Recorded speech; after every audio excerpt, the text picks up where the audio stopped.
2023 was an interesting year for Marvel. We got, in my opinion, one of the greatest MCU movies to date in the Guardians of the Galaxy 3. But we also got this, and this, and this. So it might not have been the best year for Marvel, but alas, we made it through 2023 in one piece. Thank God.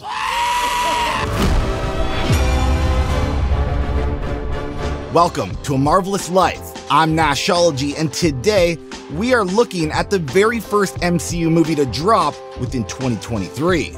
As a quick reminder, here are all the 2023 films and TV shows in all their glorious detail. I guess glorious might be overdoing it a bit, but hey, can't win them all. With each new addition to the MCU timeline comes with an assortment of Easter eggs and trivia throughout. Today, we're going to look at Ant-Man Quantumania and unveil some tidbits of information you might not have known. So, without further ado, let's get into it.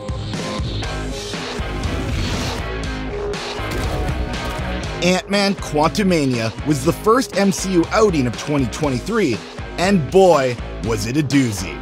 It was the first official film of Phase 5 and shined quite the spotlight on our big bad Kang the Conqueror. And although he didn't quite let his villainous portrayal outmatch his display in the boxing ring, he certainly did his best with the script that was given. It was a bit of a weird movie. It only raked in $500 million worldwide, and was one of the few Marvel movies not to break even during its theatrical run. Like I said, it was a doozy. Right off the bat, Quantumania deviates from the first two Ant-Man films by a lack of an important scriptwriter, Paul Rudd himself. By bringing his trademark charm into the Ant-Man franchise, Paul was able to bring Scott Lang's chaotically witty journey to life. And without his help behind the screenplay, the lack of charm is felt immediately. In fact, the screenplay of Quantumania was helmed by one man, Jeff Loveness, whose Marvel claim to fame is writing a Groot comic? Yeah, it really is a mystery why the script was so bad. I'm Groot. As the film begins, we're reintroduced to Hope Van Dyne sporting a brand new haircut, one that completely doesn't fit actress Evangeline Lilly.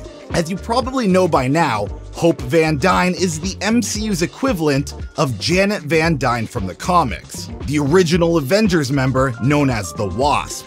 And as you can see here, Janet sports quite the pixie haircut throughout much of her comics history. And in hopes of creating a semblance of continuity between the two mediums, Hope's hair was hacked off in quite a bold move of unification. The decision itself actually belonged to Evangeline herself, who claimed that she wanted Hope to more closely resemble her comic book counterpart. But I have another theory. Marvel thought Evangeline Lilly was simply too hot in the first two movies and decided to nerf her. So I'd call that a mission success. Soon after, we're introduced to Scott Lang's first published book, Look Out for the Little Guy, an in-universe memoir describing the events of the MCU from Scott's perspective, including his personal recollection of the famous Endgame final boss fight. And yes, for those of you actually wondering, this is really a book you can actually buy. See, here it is on Amazon for over $30 Canadian, which I'm sure is a very responsible use of your money. But surprisingly, the reviews for this book are actually pretty good, such as this one right here, a 5-star review from someone who's proudly made it to the 3rd page. And this person who believes it's written by Ant-Man himself, not the actor. Thanks, Miroslava. As the scene cuts to a nearby jail, we're introduced to a brand new Cassie Lang, the daughter of Ant-Man and future Young Avenger. You might remember Cassie being played by a completely different actress during Avengers Endgame, and you'd be right. This was Emma Furman, and believe it or not, she was recasted by Marvel without being told that she lost the role in the first place, which, to be honest, sounds like completely shitty luck. Emma wasn't told directly by Marvel about her recasting and instead revealed in a Twitter post that she found out during Disney's annual Investor Day in 2020. Basically, at the exact same time the rest of the world found out who the cast of Quantumania would be. And because the role of Cassie Lang would likely go far into the MCU's future, there is likely a significant revenue stream attached to this role. And as far as I'm concerned, Emma Furman lost out on quite the popularity boost that Cassie Lang would have granted her. Oh well. Are you sure? I mean, it was kind of hard to see. And so now we're left with Kathryn Newton, one of our first official Young Avengers in the MCU. For those of you unfamiliar with the comic books, Cassie becomes a Young Avenger all the way back in 2005, after the tragic death of her father, Scott Lang. Sorry, spoiler alert. Oops. After regularly consuming Pym particles, Cassie gained the ability to grow in size at will. This allowed her to become a valued member of the Young Avengers under the moniker Stature. And she would hold on to this role for nearly a decade before she was killed. But she was revived and would ultimately settle on her final hero identity of Stinger. Whether we want it or not, the Young Avengers are likely coming to the MCU very soon. So it's very likely that Cassie will represent either Stinger or Stature in the near future. Now, before shit really hits the fan, we're reminded that Janet once was stuck in the quantum realm for 30 years. And as you might expect, this plot thread of Janet being stuck in the quantum realm while the entire world thinks she's dead was taken right from the comics. Towards the end of the Skrull secret invasion, the Wasp was turned into a biological time bomb by an imposter posing as Hank Pym. Before she could explode and destroy New York, Thor is forced to kill her using Mjolnir. Janet is believed to be dead from this moment and actually no longer appears in Marvel Comics for 4 years. That is, until she's revealed to be alive and stuck within the Microverse, the comic version of the Quantum Realm, just like she was in the second Ant-Man film. And the tie-ins to the comics do not end there, because soon after, Janet drops a couple hints that the Quantum Realm is actually much bigger than we initially thought. Why didn't I see any of this? You weren't able to look deep enough. Not through the Void and Subatomica. Subatomica and the Void play tribute to the absolute gigantic scale of the Microverse in the comic book world. Subatomica is a star system within the Quantum Realm, which consists of several different planets all home to their very own species and ecosystems. And Subatomica and the Void are just 2 layers within the Quantum Realm. There are likely an infinite number of these layers. And as you shrink smaller and smaller, you're going to pass more and more layers in the Quantum Realm. So you can imagine the Quantum Realm as a completely unique universe that exists adjacent to the one we are living in right now. And the doorway to this universe exists only by shrinking between the molecules, where time and space play by completely different rules. And here's another fun fact for you. Obviously, if you use Pym particles to shrink really, really small, then you enter the Quantum Realm. But what happens if you use Pym particles to get really, really big? Well, you'll enter what is known as the Overspace, a parallel dimension that exists above our universe. The Overspace is characterized by complete whiteness and is the home to the physical manifestation of eternity. And wouldn't you know it, Hank Pym once visited this place after growing beyond the limitations of our universe. Here, Eternity dubs Hank Pym Earth's Scientist Supreme. Now, moving on, this is definitely my favorite Easter egg of the movie. Remember this scene? It's where Thanos tells the Avengers what happened with the Infinity Stones. Let's take a listen. Where are the stones? Gone. Reduced to atoms. And it looks like Thanos is a man of his word. When Scott meets the denizens of the Quantum Realm, he comes face to face with a bunch of monkish beings, each resembling a broken Infinity Stone.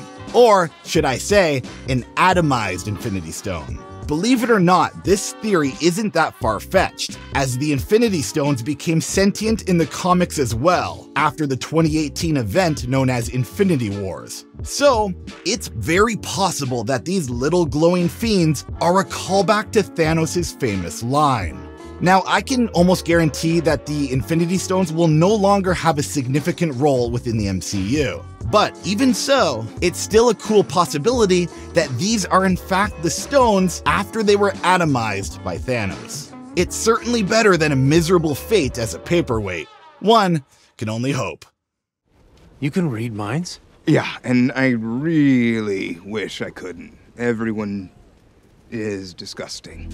Unfortunately for Marvel Studios, not every comic book entity can be added to the MCU. And when legal rights issues prevent proper exploration, Mr. Feige is quick to respond. Enter the Micronauts, a team of heroes that resides within the Microverse. But Marvel does not own the rights to the Micronauts, so they won't be making an appearance anytime soon. But all is not lost. Instead of using the Micronauts within this film, they simply reimagined a team of freedom fighters to take on Kang.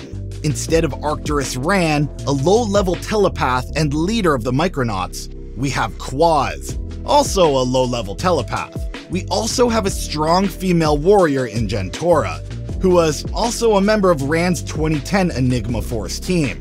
And lastly, we have the insectoid Cyclops, who can fire beams of energy from his face, and represented on screen by the Pixar lamp on steroids. And before you know it, we have the MCU's very own Micronauts. But we'll probably never see them again. Universes colliding. Endless incursions. I saw the multiverse, and it was dying. All because of them, so I took control. This next little bit of information could spell out the end of the MCU as we know it. The death of the entire multiverse due to incursions. The very same threat warned to us by Reed Richards in the Multiverse of Madness. If you don't read comics, the biggest Marvel event of all time happened in 2015. The Marvel Multiverse was completely destroyed. Every single universe gone. They were destroyed by incursions, events that caused two Earths of different universes to collide with one another, destroying both respective universes at the same time. This collision would repeat again and again, with a seemingly infinite number of Earths until all universes were subsequently destroyed. I won't spoil what happens at the end of this series because it's absolutely incredible and every one of you should go read it. But I will say this. It is very likely the MCU will go out in the very same manner. If you think the Avengers will actually stop Kang from destroying the multiverse, you might want to think again. The MCU is definitely coming to an end. The multiverse war is coming and the Kangs will stop at nothing until everything is destroyed. In the last few years, it became official that every single Marvel movie outside of the MCU still belongs within the multiverse. Every Fantastic Four movie, every Spider-Man movie, every Daredevil movie. It's all real, even if it's outside of our MCU universe. But it can't last forever. Marvel will not get a proper fresh start until the impossible deed is done. Mark my words, the MCU, along with every film universe we've seen so far, will be destroyed. Okay, that's enough doom and gloom. 18147. Damn. Now, it wouldn't be a Marvel film without a nod to a comic book origin story. Towards the end of the film, the Freedom Fighters need a bridge code in order to complete their assault on Kang's forces. The code given is 18147, and as you probably guessed, it's an important comic book reference. The 181 part of the code represents Avengers issue 181, which is the very first appearance of Scott Lang all the way back in 1979. The 47 part of the code references the comic Marvel Premiere number 47. This is the issue that Scott Lang first appears as Ant-Man, also in 1979. And without both of these important issues, it's likely that this movie would never have been possible, which, depending on who you're talking to, might not have been a bad thing. For our very last fun fact, I had to point out the nod to one of my favorite Marvel characters, Wolverine. Say hello to the Fastball Special, a mainstay fighting move from the X-Men comics. It was originated by Colossus, who picks up Wolverine and literally throws him like a fastball. And it's a move that occurs again and again in the comics, sometimes by completely different characters. And here, Hope picks up a shrunken Scott and tosses him like a baseball, only for him to expand in size at the right moment, causing massive damage to Kang's energy field. A great new twist on the move. Wolverine would be proud. And there we have it. 12 facts about Quantumania that you may or may not have known. Let me know in the comment section if there's one I missed. Or let me know if there's any other movies or TV shows you'd like me to cover. And finally, don't forget to hit like and subscribe for more MCU content. As always, I'm Nashology, and this is A Marvelous Life.